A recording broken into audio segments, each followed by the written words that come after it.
Okay, here we are with yet another update video. This one is of the baby purple finches. Now, if you've seen my other video, the last time there was just one. Now, I don't have an exact count there, but I believe there to be 4 or 5. There were 5 eggs. Wow, look at those little necks stretched out. Those little birds. But they're getting a lot fuzzier than they were to begin with too.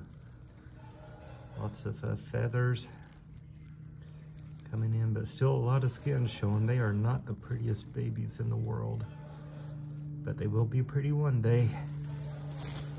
And these guys are sleeping, so I'm gonna hang them back up carefully.